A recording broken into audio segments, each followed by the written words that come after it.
Good morning, good morning. All right, here we are. The LDS stories of faith and courage. I think we're on about chapter 15 right now. And as I said last time, we're now starting on Nauvoo Recollections. This is by by Christian W. Piper. An intimate account of the prophet's martyrdom and the exodus of the saints from Nauvoo by one who was there.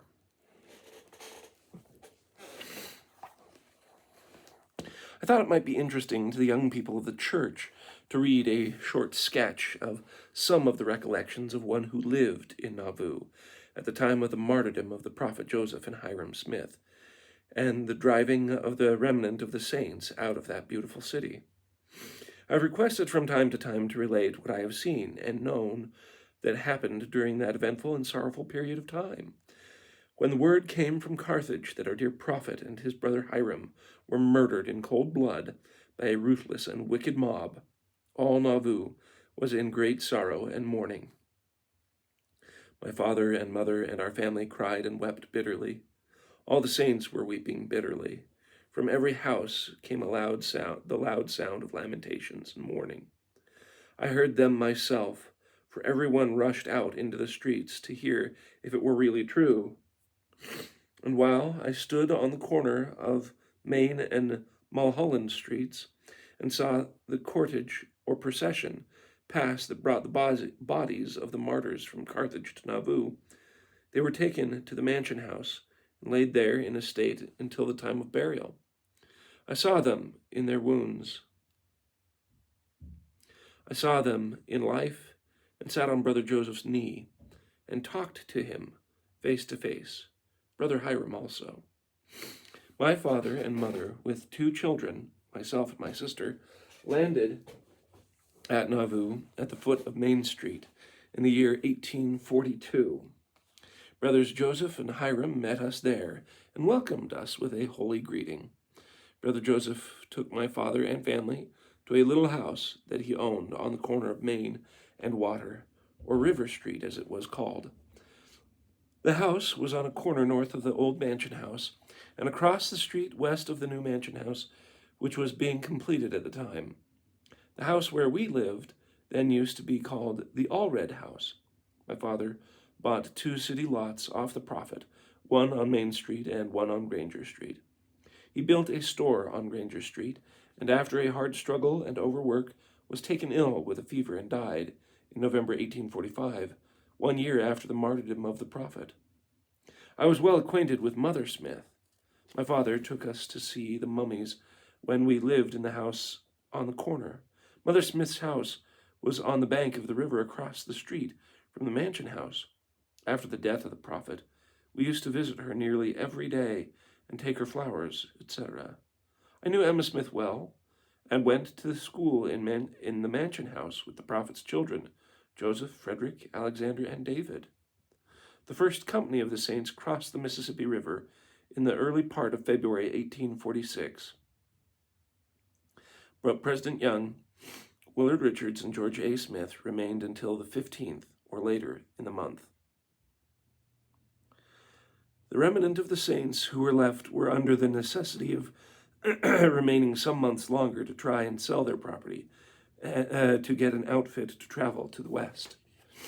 My mother, then a widow, with 2 little girls, and was among the remnant, having a little means that she was in possession of at that time. She helped those she could until her purse was very nearly empty, and then had to keep a little for her own needs. Soon we had orders to leave our homes and to go out of the state. My mother was given notice to vacate and to be gone in 10 days. If we did not, we would be put out. We did not know where to go, and we were at the mercy of a murderous community.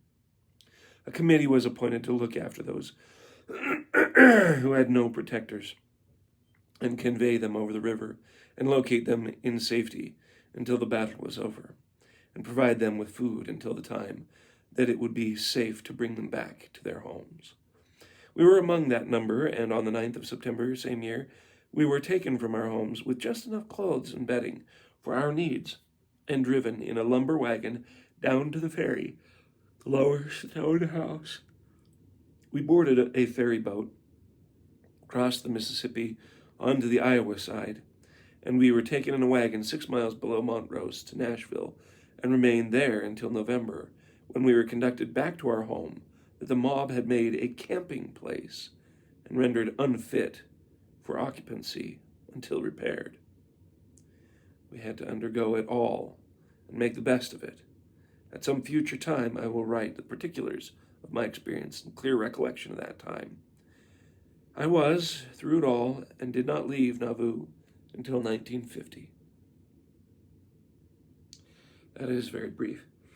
I was able to go to Nauvoo recently, and it is beautiful there. It really is. And my kids were able to finally see what what a real river is like. I mean, they got to see the grand mighty Mississippi, and not down at the mouth of it either, where it's even wider, and but up in Illinois. Oh, is that the Missouri or the Mississippi? Let me double check here. Sorry.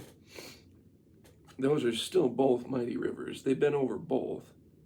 I swear it's the Mississippi. Anyway, let's see here. Nauvoo.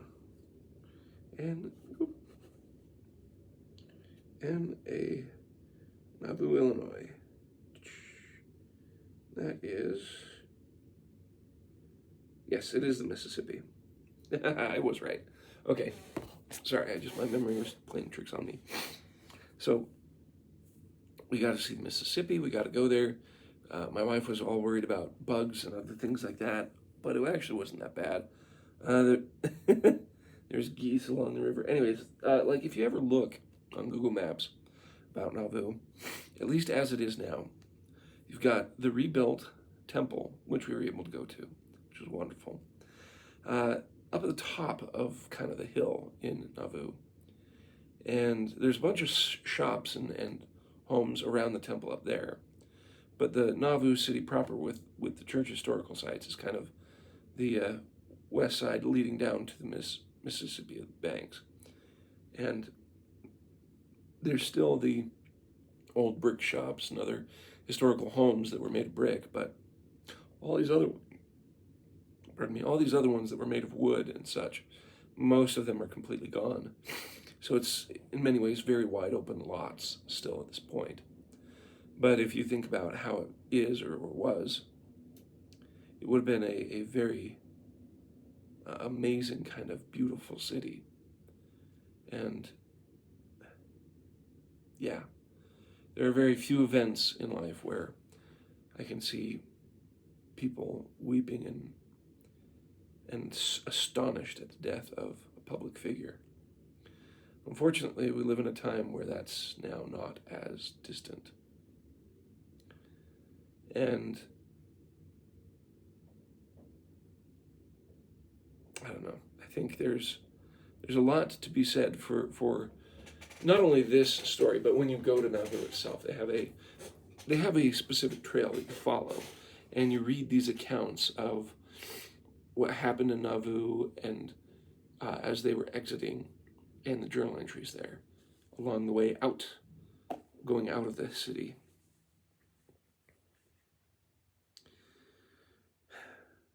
He stayed, how many years after? Till 1850. His father died in 1845. So he arrived in 1842. So he stayed 8 years from when so he was a young man. And so you had a mother that didn't have any means to leave with Brigham Young and the rest. So he stuck around quite a while before moving out. When you start connecting the dots of history, it becomes really crazy and amazing, especially with all these stories that we have so far. So, sorry I keep going on about this, but I know this was a very short story about his time, and it was very brief, but when you connect that here they've probably moved from somewhere else. They've come to Nauvoo. Joseph is killed under threat of all sorts of violence. They're told they have to get out. And a lot of the saints have to start in the winter. And when we traveled to Nauvoo, we kind of traveled back along the Mormon Trail and visited spots along the way. And each point that we went to had its own kind of story about it, whether that was Council Bluffs and Winter Quarters, which is on it, Iowa. It's on the west side of Iowa, and in Iowa was the United States. Outside of Iowa was technically Indian territory, and they were able to make a deal with the Indians that, hey, we're just using this as a launching off spot from Council Bluffs, Iowa, to be able to travel further west. We're only going to be here for like a couple of years. That's it. And we kept to it as a church that was only there for a couple of years. And so you followed the Platte River through Iowa, you over to Nauvoo. It was just, there's all sorts of amazing stuff that's along there. And when you actually travel the route, you kind of see what it may have been like. I say may because, frankly, like nowadays, it is so well cultivated and growing and beautiful that it's a whole different world than the Rocky Mountains and deserts that are up in, out west here, whether it's from Idaho to Utah to Arizona, even up into Canada and down in Mexico. Like it's an entirely different landscape when you go back east. And that's what they knew. And they were moving to a place they had no clue about, but through their diligence and their faith, wow, you start to understand a bit more. I grew up with grandparents who lived in Las Vegas, and they had records and stories about settling all of the West, right? From north into Canada, down into Mexico, through that whole corridor of states. And I've had cousins that were from in the Mesa, Arizona area, before the modern time, before good old air conditioning.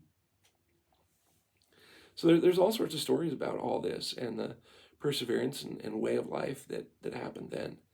And there's a beauty to it. There's a simplicity to it. There's also a lot of happiness despite all the trials. And the pleasantness and fun that comes from that whole culture. It's amazing. A trip among the Yaquis by Helaman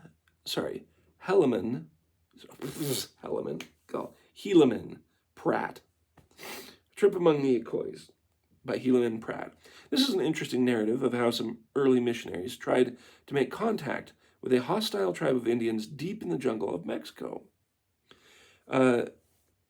The Yaqui Indians inhabited a district in central part of Sonora called the Rio Yaqui County, with the river which runs through it, and which is by far the largest in the state.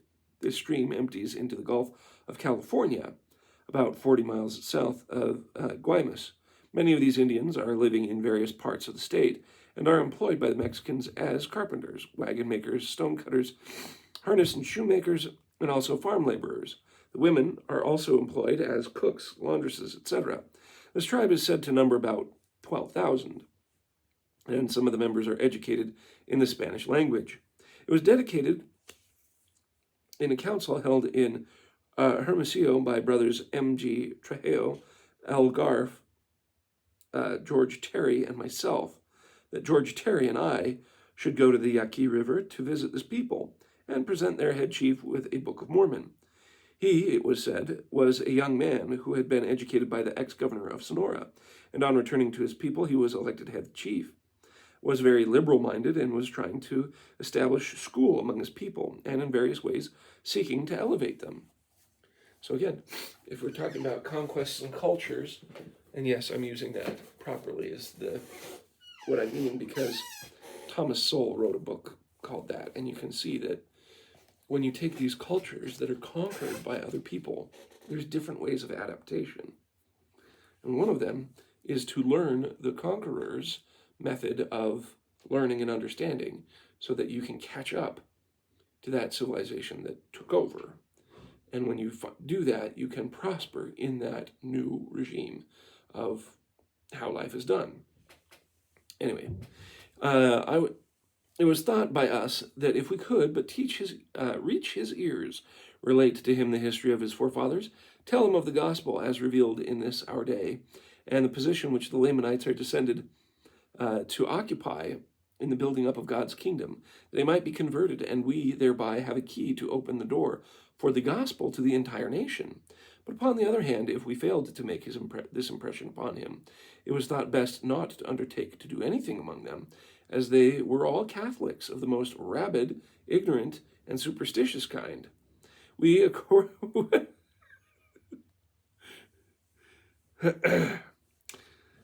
still have that today of all sorts in every religion, even ours.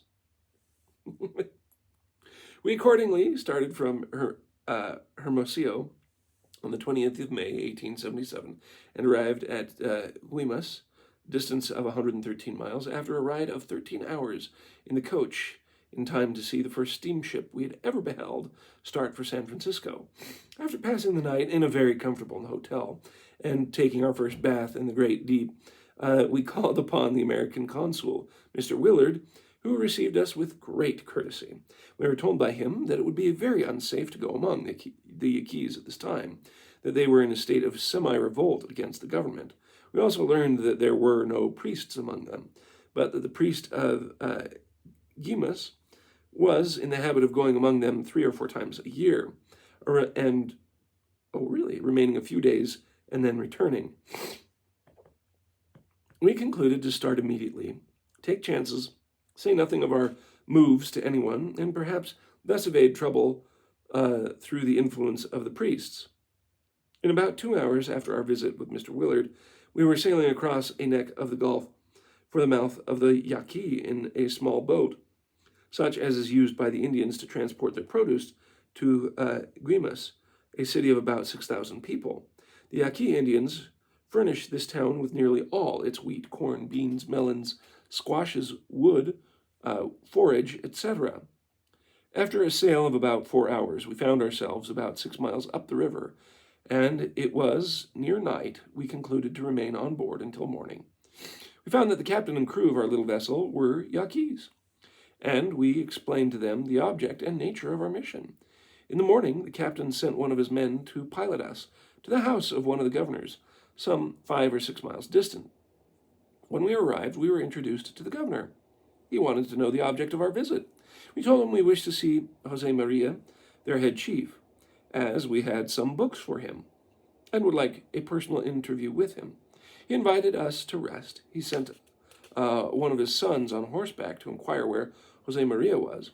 We found, in passing up the river from our boat, that the Indians were cultivating the land all along each side of the river, and upon inquiry learned that they did not use the water for irrigation, but after overflows of the river, caused by high waters, began to recede, they began to plant their seeds, and in this way were able not only to supply their own wants, but to raise a great surplus to export to Guimas, and that, too, without the trouble of even plowing the land. That's reminiscent of how the ancient Egyptians probably planted. Our messenger returned with word that the chief had just gone down to his farm, where we had disembarked. The boy was immediately dispatched to him, and we, in the meantime, partook of the generous hospitality of the governor in the shape of breakfast, which consisted of beans and watermelons. The chief sent us a message saying if we had any books or papers to send them to him. We sent him a Book of Mormon, and also a request that we might have an interview with him. We had learned from our captain that the priest of Guimas was then among the Indians and holding a great feast with them some 20 miles up the river from where we had landed, and I must confess that this intelligence did not strike us very favorably. However, we resolved to go ahead, trusting in God and relying upon his all-powerful arm for protection. About 3 o'clock in the afternoon, the messenger returned and held a consultation with the governor in their own language, and we could see and feel that there was something wrong. Finally, the governor said to us in Spanish that it was not the head chief who had sent for the book, but it was one of his lieutenants. We asked where the chief was to be found, and we were answered that in all probability he was at the village, about 15 miles up the river, where the priest was holding a big feast with the Indians, they having gathered from all parts to that place in great numbers. We said we would go and see if we could find him, whereupon the governor preferred to accompany us.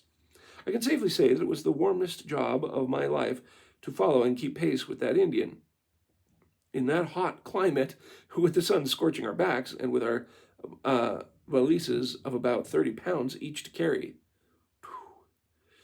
We followed up an open valley for 4 or 5 miles, and then came to a dense mesquite forest, so thick that it seemed impossible to penetrate it, except in the well-beaten trails which had been used for years. We soon began to overtake the Indians going to the feast. They were all heavily loaded with the fruits of the earth, as well as various kinds of meats with which to gorge themselves during the feast, which usually lasts about 4 days.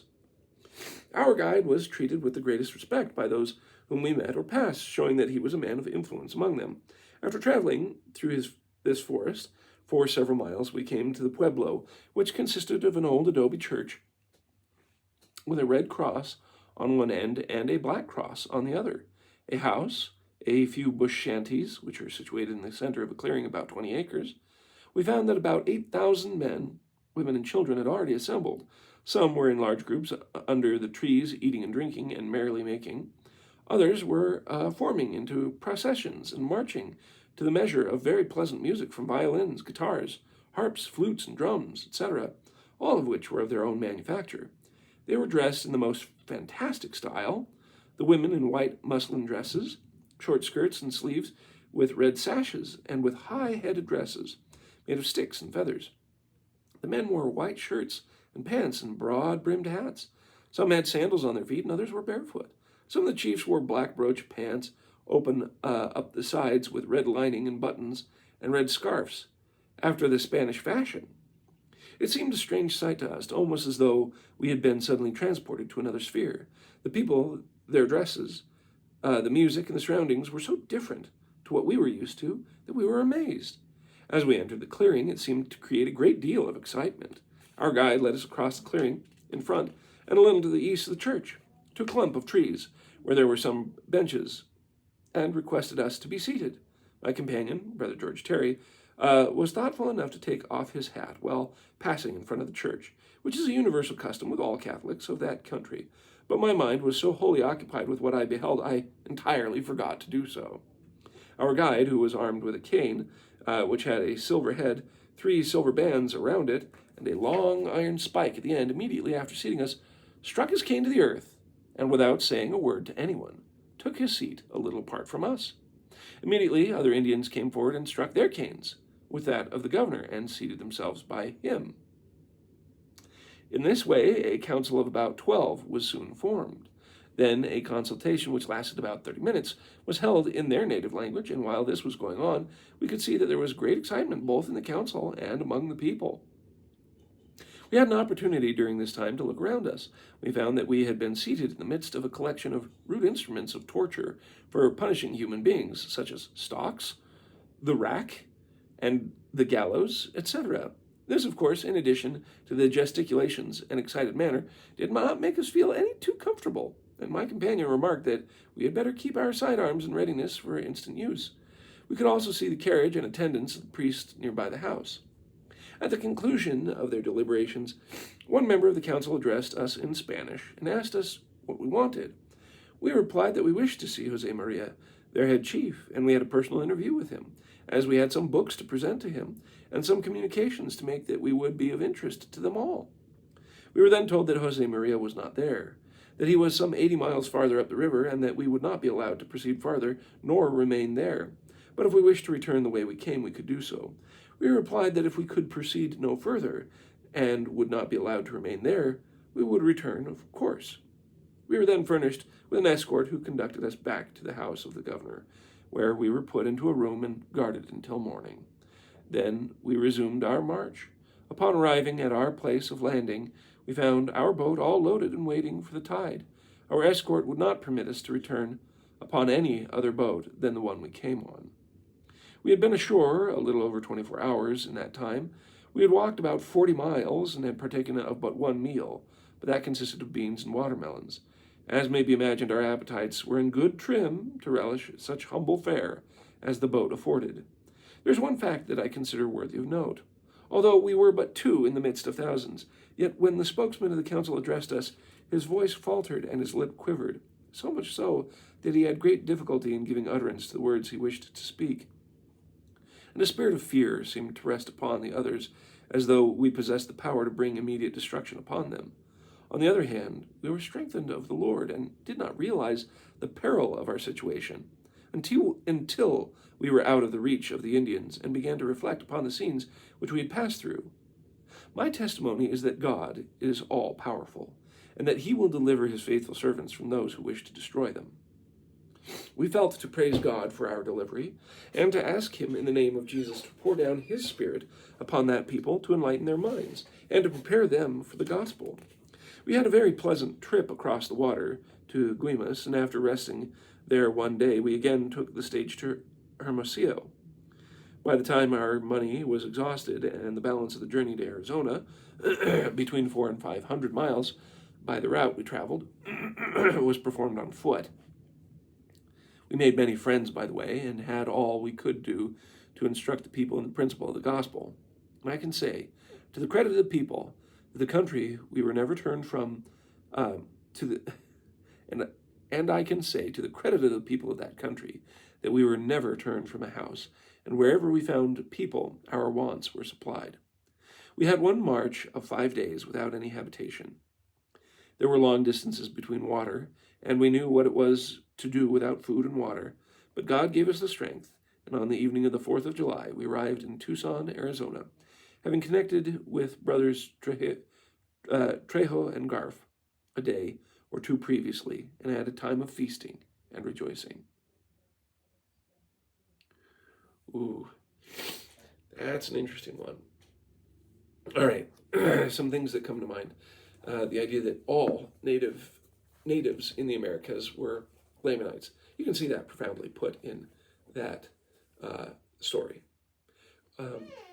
I know there's, as the church has matured over time and had time to think and ruminate on the scriptures, a lot of people have come to the conclusion of the idea that the Book of Mormon would have to have occurred in a limited geography. That it would be like, if you're a Heartlander, you believe that it happened kind of in the heartland of America, in Ohio, Illinois, Michigan, kind of if you can see this map behind me, this Great Lakes area, this kind of heartland of America. And if you're someone who's kind of a little more of a traditionalist with how things are, you might believe specifically in the Guatemalan and Central American area. And there's good reasons for both. I personally used to, when I was a kid, think of it as the Central American area, because as a kid, my understanding was narrow neck of land, Panama, there we go. It was really that stupid simple. And it was stupid and simple.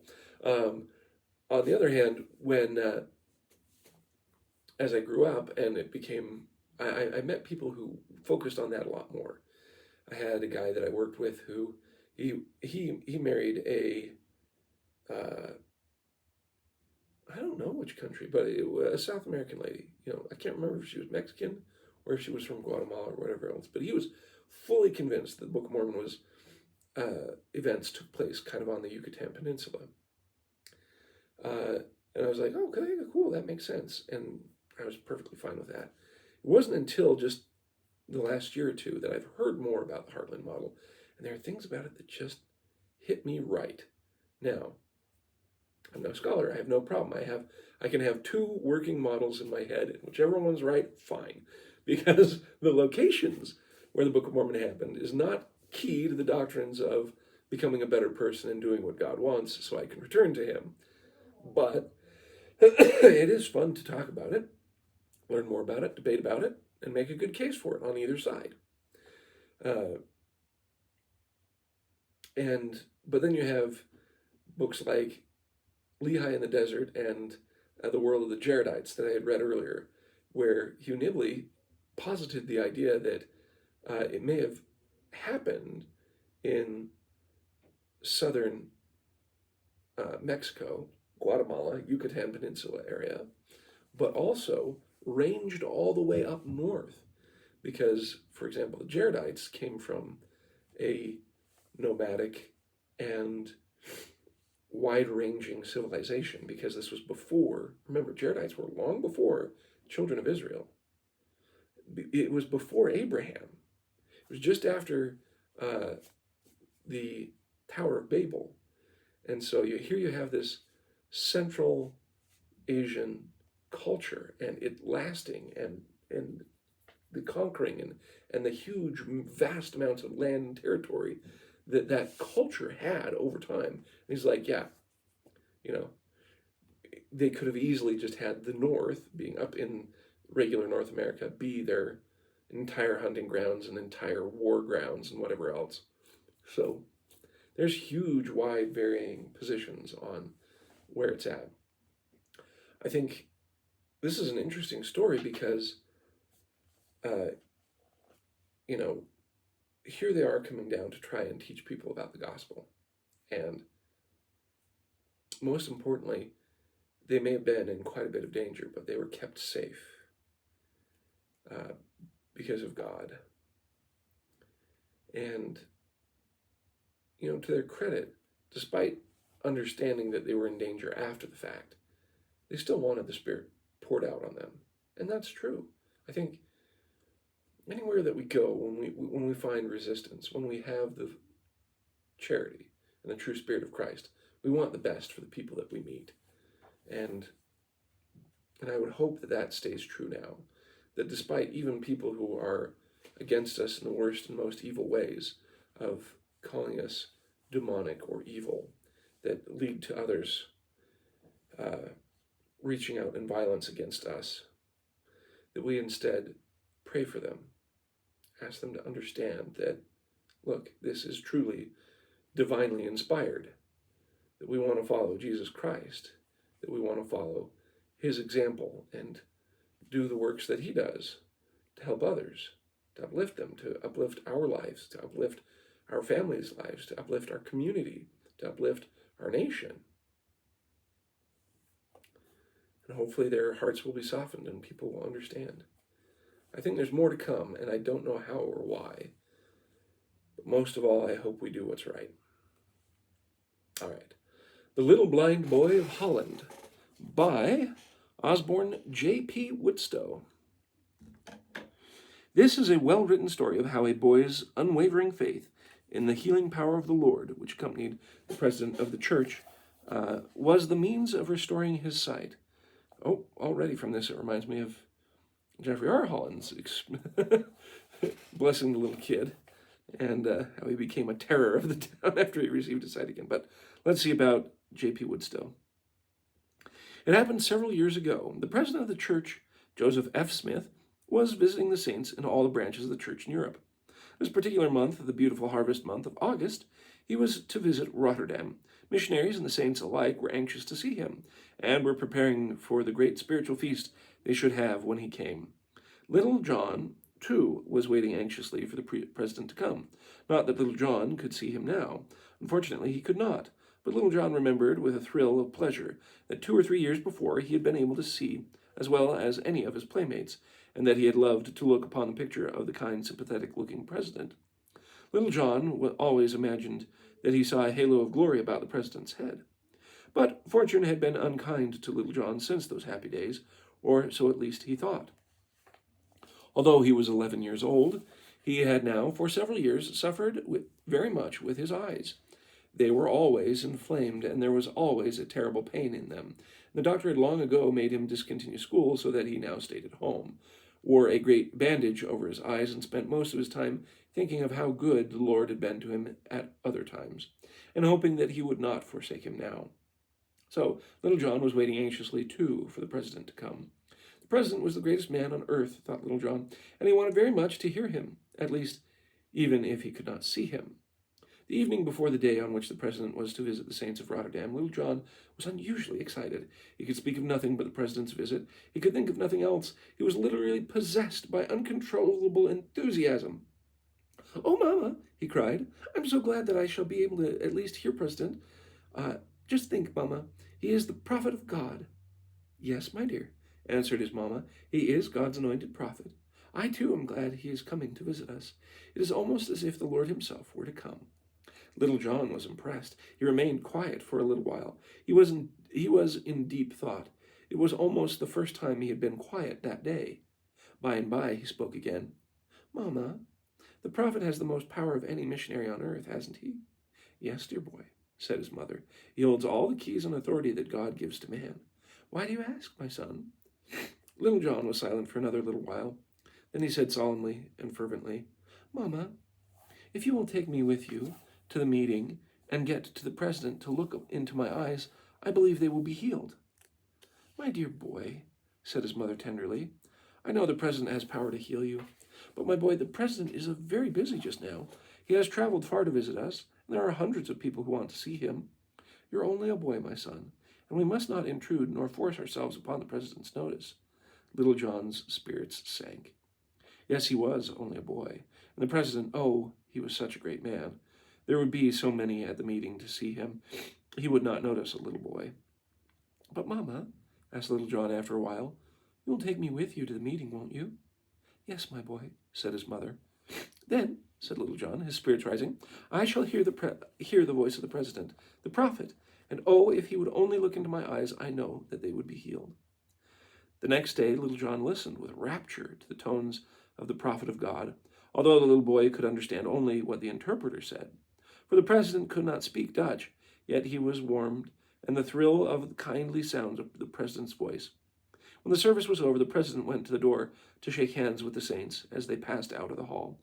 "Ah," thought Little John, "it's all over. But I have heard the prophet's voice. I do wish I could meet him now, and that he would look into my eyes." Almost at that moment, the mother said, "This is the president, Little John. He wants to shake hands with you." A great warm hand took hold of Little John's, and a kind voice greeted him tenderly. It was the president. Little John's heart beat so that it could almost be heard.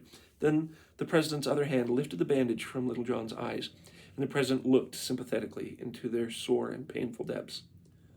"Lord bless you, my boy," the president said, placing a hand on Little John's head. "He will grant you the desire of your heart."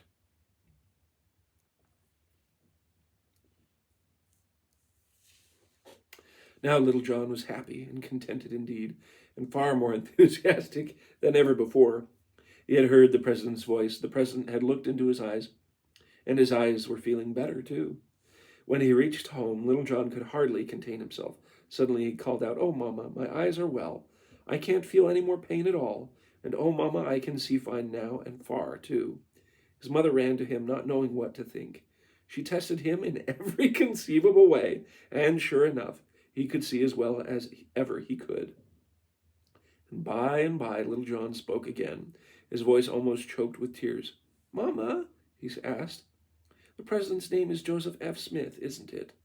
"Yes, my dear," she answered. "He is a nephew of the prophet Joseph." "And I think he is a great prophet, too," said Little John. "He possesses just as much power and authority, Mama," he continued earnestly. "I shall pray for him always, for I know he is a true prophet of God."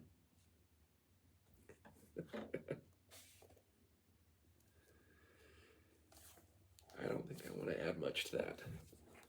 I think that stands on its own. Well, with that, I hope you remember that the prophets that God has sent to us are still with us today. And he's also sent his Spirit to be with us so that we can understand for ourselves what we need.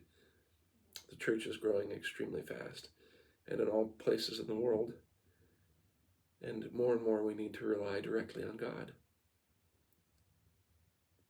But I pray that we can always have the reverence and understanding that God's authority is with us, and that we can receive answers for our own prayers, even when we don't have the general authorities or the president of the church always coming.